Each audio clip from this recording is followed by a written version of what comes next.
Hello, Dreamcatchers, and welcome to another exciting day in the Writers Haven. We are still shooting live at the Haven Corner at the 2018 National Book Club Conference. And with me today is the incomparable Mary Honeybee Morrison. I am so excited to have her in the Haven.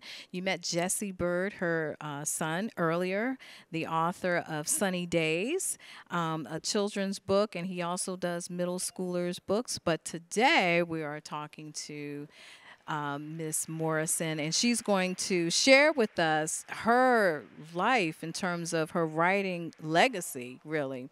And so, to kick things off, since we're at the National Book Club Conference, tell me what has been your experience so far with the conference?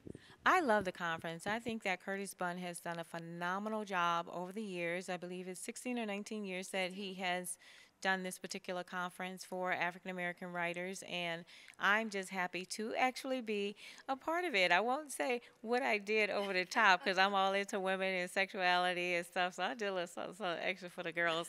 And I think I got kicked out for a minute, but Curtis invited me back, so I'm happy to be here.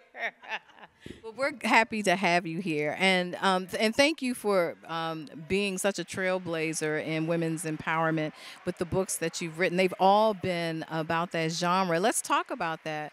And you were just kidding about being kicked out, No, right? really, I went over the top. I had some male performance that did, you know. Shut up. Shut. What year was that? I can't, I missed it. but people are still talking about it. I can tell you that women are still talking about it. So I'm all about female empowerment. So I will push the envelope.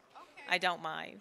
So tell us why it's so important to you to write about women's issues and women empowerment, and just bringing that to the forefront of your writing, because most of your novels have been from that theme. Yes, female empowerment is critical in the world today, in our lives today. My mom, she was abused by my dad, which she was so afraid she slept with a knife under her pillow. And just growing up, I heard the stories. I didn't see it, but I heard. And even as a little girl, I always said, no man will ever treat me that way. Because at the end of the day, my mom took her own life. And so sometimes it's just so bad, And so I felt like, a guy can really make you feel that bad. And I know a lot of women are dealing with different things. And so for me, I felt like no matter what the woman goes through in my novels, she will always come out on top, you know, because we're actually in charge. We just have to act like it. So you've written two nonfiction books as well. Tell us about the about that. Okay, so I have one book I call my dad book, so that's for adults, and then I don't know how graphic I could be on the show, but I also have my Never Let a Man Come First book, and I believe that in life with life lessons that women have to learn to put themselves first and keep themselves first, because you should always let a man love you and like you more. So I talk about those particular things in the book, and I also mention the baby doll syndrome. So are we as women setting our daughters up for failure? That's a good question to ask. And in many cases, I say absolutely yes, women are doing that. So pay attention to not getting the baby dolls this Christmas, this holiday, the birthday, the birth, the this, that, and do not, because then she rocks the baby like it's her own and it's not real. And the toddler learns to love something outside of herself. That's mistake number one, and it may be the biggest, because when she get with that guy, I don't know why she won't leave him alone. I don't know why. It's because she has the baby doll syndrome. You've already taught her that it's okay to love something outside of yourself and care for something more than you care for yourself, and so that's very self-destructive for our kids. And then you have the woman, then you have the wife. Oh, my husband this and my husband. She loses her complete identity. My husband, what's his name? Bill, Bob, Robert, what's his name? And so that becomes really a tragedy when that relationship ends, because then she has no identity. Her identity was placed elsewhere. So, I'm trying to avoid all of that in my books, actually. So, Never Let a Man Come First deals with a lot of things. I talk about a relationship ring. If a guy is trying to take your good punani tang tang tang off the market, he needs to go ahead on and get that ring. And it's not about the materialism of the ring, it's about the symbolism of the commitment. How much is he willing to commit to you? Because a lot of guys stay with women for 5, 10, 15, 20 years, and they never propose. They never ask to marry. I even asked some of my guy friends, are you going to marry her? Nah, I'm not going to marry her. But you've been with her for 8 years. What do you mean you're not going to marry her? What are we talking about? And so the way that men view women need to actually take notice to those things. Don't be so desperate. People ask me why I don't have a husband. Well, Hannah, why you not married? I said, because I'm happy and I want to stay that way. A husband ain't nothing but a headache. I don't cook, I don't clean. That's what it's made for. So I have my own standards.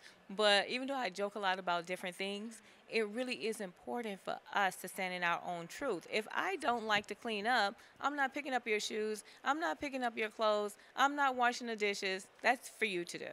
Or take me out. Choice is yours. Yes. So, have you done any research on some of the themes and the theories that are coming out in your fiction and nonfiction books? Okay, let's talk about that because I really want to bring to the conversation the credibility of what she's saying. She's not just some sister talking, she's someone that actually has done the research and is bringing that to the forefront. So, let's talk about that a little.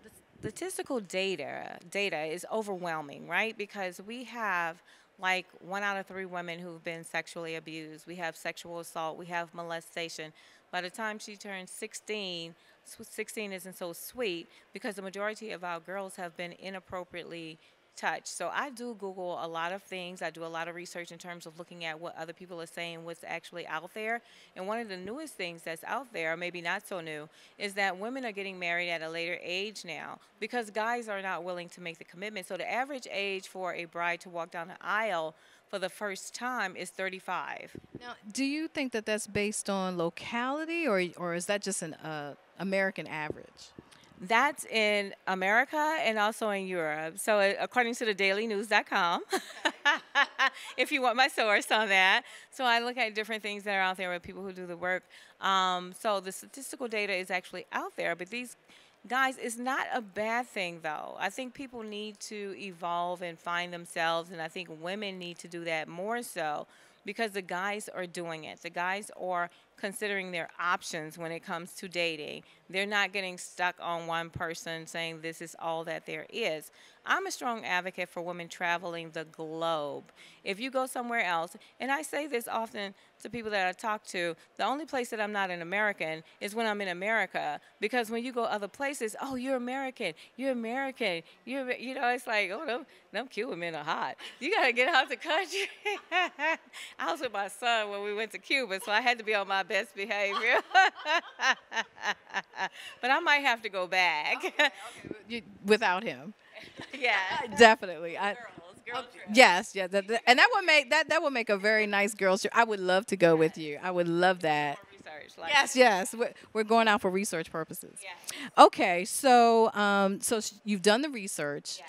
and that has spilled a lot into your writing. And so the latest book that you have out, which is the Never Let a Man Come First, that book, you did the research, you put that information in there. How has it been received?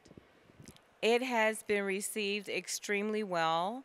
And what I mean by that, I just left Martha's Vineyard like yesterday, literally yesterday. And my girlfriend, who's a judge, she's a federal judge, has a group of friends, and all of their kids came up in Jack and Jill. So, well educated, everything. And when we were doing the event, my girlfriend said, oh, well, we're going to put Mary over here in a room by herself with the adults so the adult females can go over there.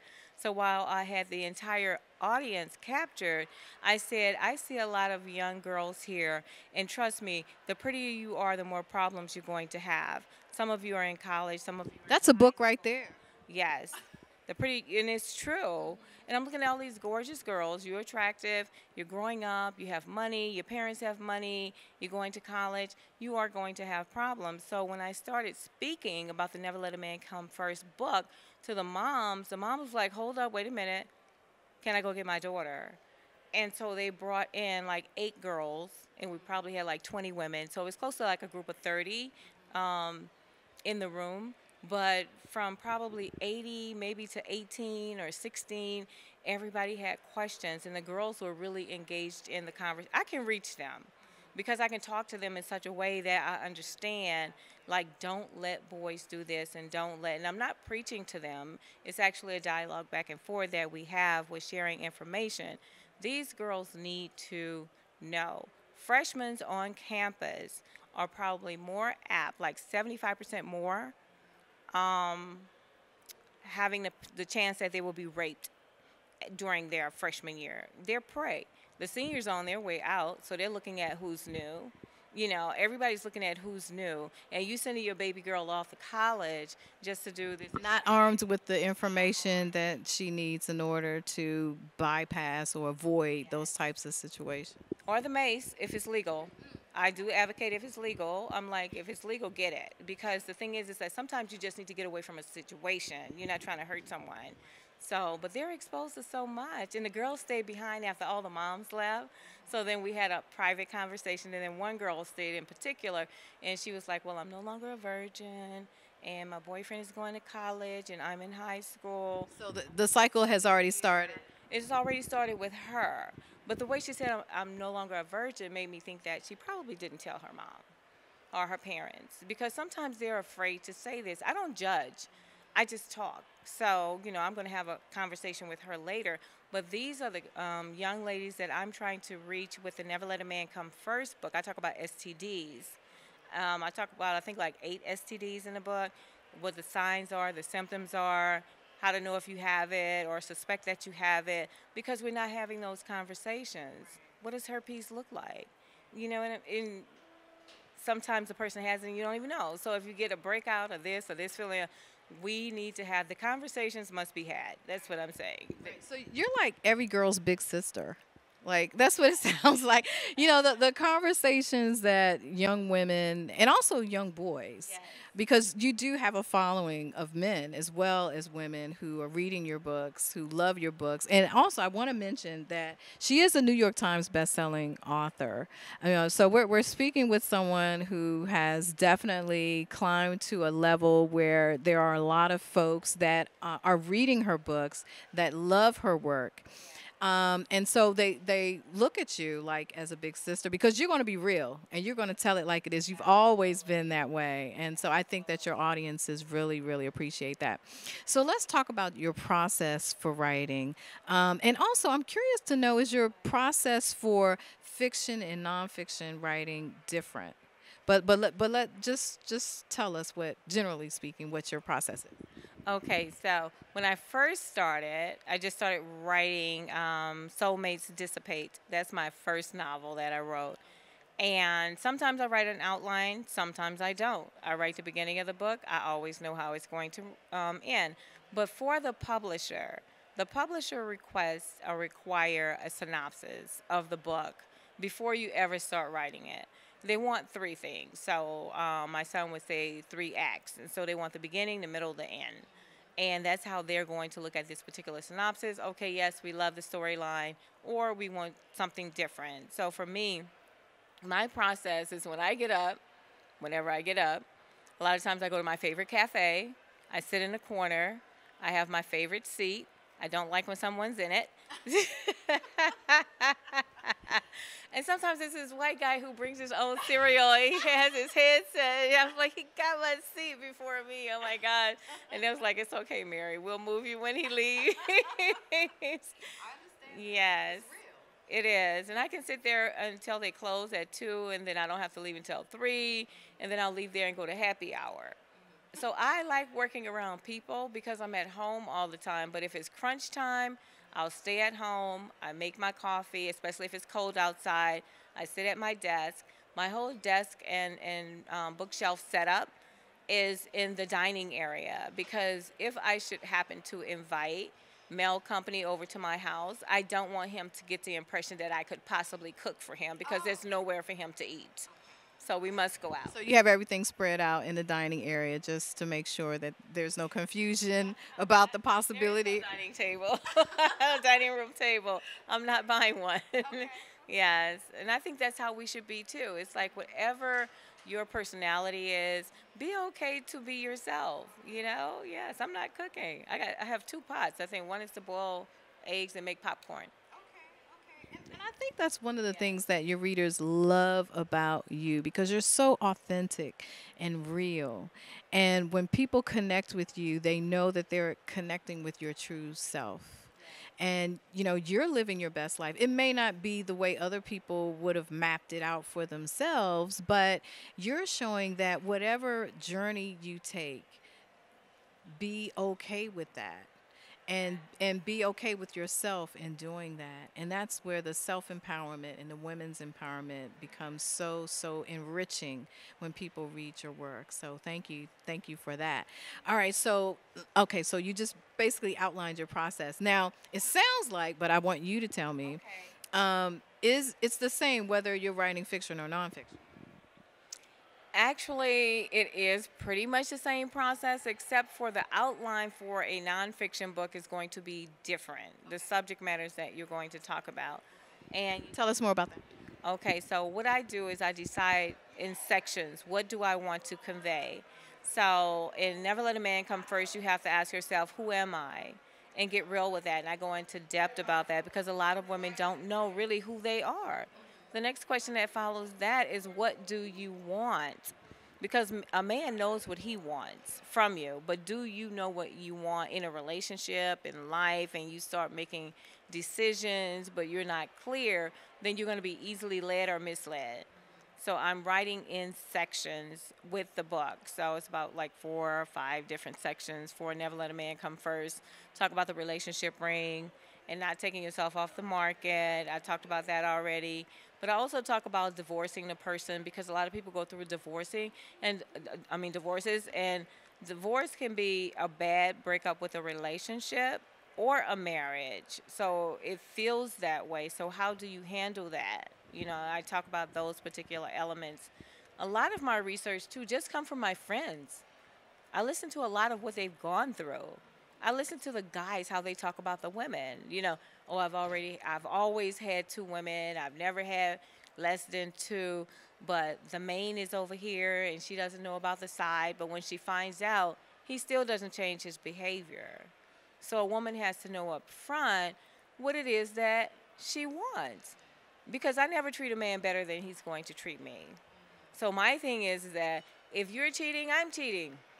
I'm okay with it. We have to change the way that we think because women go, oh, that's not the right thing to do. It is the right thing to So, do. are you actually having the conversation? Like, so okay, I know he's cheating over here, so I'm going to do my thing. But is it like a mutual kind of understanding, or do you advocate that kind of relationship communication? I disclose it up front and I let a guy know I'm going to let you set the tone for the relationship. Very seldom do I even commit to a relationship. I think the last one was like 3 years ago. But anyway, I'll let you set the tone. So if you do this, then that's what we're doing. That's what you need to understand in this particular situation. I'm just not going to treat a man better. And I don't think that women should. I don't think you should boo-hoo cry. Like I say, my girls. I don't think my girls should boo-hoo cry, get upset, stay up all night looking for him. No, if he comes in at 4 o'clock, you come in at 5. Because you let him look for you. You stop chasing. That's what women are doing. They're chasing, complaining, physically assaulting other women, approaching other women on social media. It's crazy and it doesn't make any sense because he is going to be the person that he's going to be. And the more that you do that, meaning you as a woman, the more that women do that, the guy feels good. Oh, she cries because she cares. Stop crying. Hang out with Honeybee. So that's a really good point, and to some degree, you're changing the whole relationship dynamic perspective of how traditionally people approach relationships, man, woman, and it crosses ethnicities as well. And so we need to get your message out even more than it already is, because I think this is a great time in our country and maybe in other countries where women are standing up and women are saying we're not going to continue with being treated in this way. And it flows into relationships. What do you think about that? I think you're absolutely right. That is the message. I'm saying change your mindset and you'll feel a lot better about the particular situation that you're dealing with. We are facing the possibility of Roe versus Wade being overturned. And so you can't get contraceptives, but you can't get an abortion. And men aren't being held accountable for their actions because a lot of them have kids, but they're not paying child support. So I see this big thing happening, like all by design, because men think that they have like a free ride. But what's going to happen next is that the incarceration level is going to go up because what they're going to do, they're going to bait guys in, can't get rid of the baby, particularly minorities, living in poverty. You don't pay your child support, you go to jail. So they're going to have a whole new generation of incarceration for the men, but that's the second layer, you see. That's not the first level. So I'm always looking at, like, where are we going with this, right? And there are safe sex alternatives for women, and I talk about that as well. I know I can't get into like all the details. I would love to. I do in my private sessions when I do that, but I've even done one-on-one classes with guys trying to educate them about the female anatomy because they don't understand that we have 7 secretion points and they have 1. I won't go into detail about that, but you can Google it yourself and find out because that's how I do a lot of my research, right? So we are designed different as women, and guys cannot hold a candle, but they want to blow out our light every chance they get. That was powerful. What you just said, that was powerful. So, it's that you've been talking about this stuff for years. So it just sounds like, everybody else is just catching up to where you've been and what you've been talking about and what you've been preaching about. Okay, so let's talk about your projects. And actually, let's start with this great Page Turner Head Games that comes out September 1st. So let's talk about it. Tell me more about it. Tell our readers more about what to expect in this new book. With the new book that I have, actually, is 4 guys, and they're all about to turn 30. So these guys decide that what they're going to do is date and dump as many chicks as they can in 30 days. So that's all in the prologue. But they have $250,000 on the table per person, per guy. So it's $1 million, winner takes all. But you can't just date them and dump them. You have to do it on social media. And so you have to embarrass and humiliate the woman.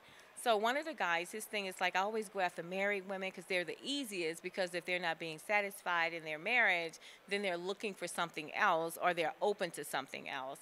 And the other guys go, no, it's not the married girls, it's the fat girls. So the fat girls are looking for love. And so all you have, and I go there because I hear all these conversations. And what I'm saying with these messages, one says the young girls, the other one says it's the corporate CEO girl who has her own and has it all together. She's the easiest one to actually manipulate.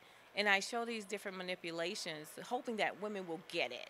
Like how these guys come at you and you think that they're being so genuine and that they care about you when they really don't. So you have to assess the situation. So my girls are always going to come out on top, but it's going to be a lot that goes through there, the crying, I don't want to give the book away. That's why I'm just kind of pausing for a moment because I want people to read this particular book. But all of these guys one of them come from a good 2-parent household.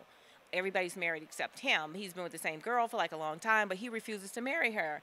He doesn't want to marry her. She's not the one, but she cooks and she cleans and she takes care of him. And he loves the way that she loves him.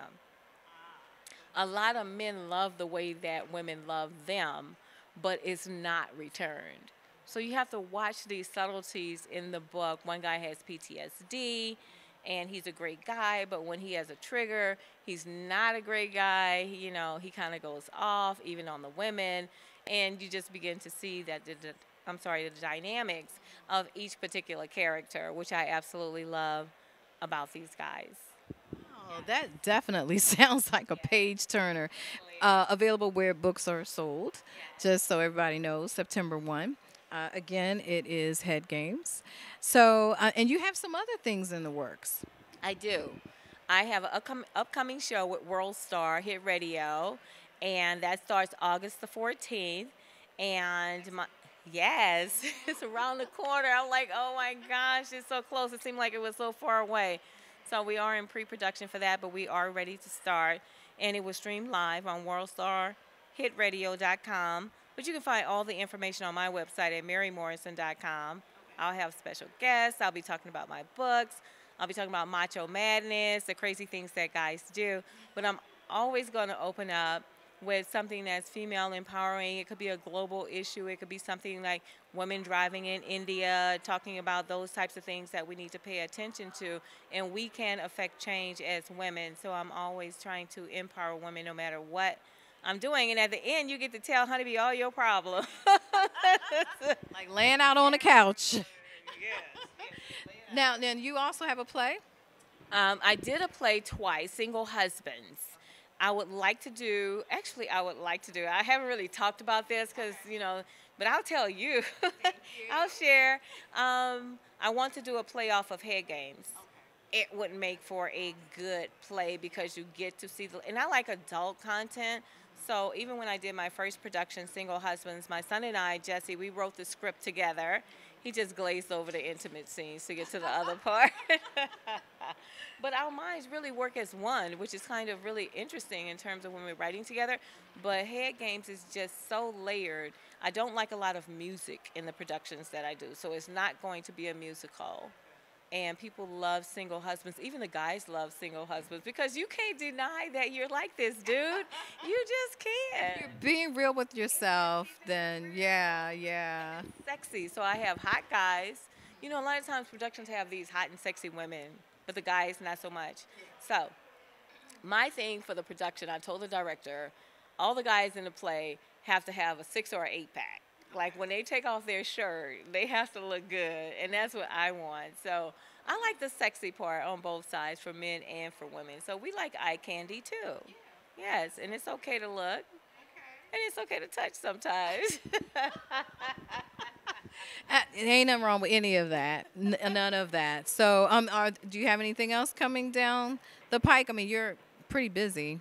I don't know how you found the time to do all of those things, but we are certainly happy that you are here and that you are continuing your message and that you continue to educate us with relationships and different ways of looking at them.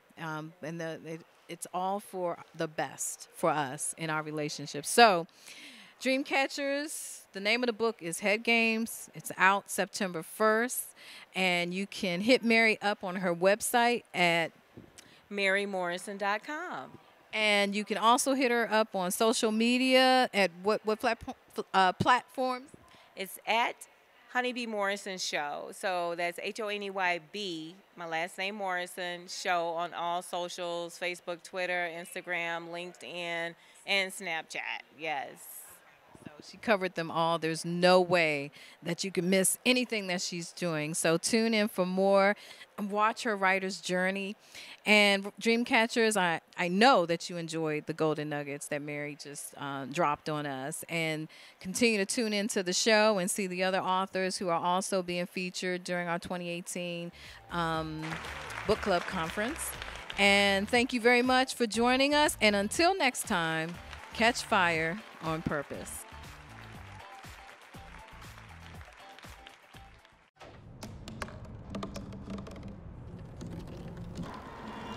Everybody has a dream.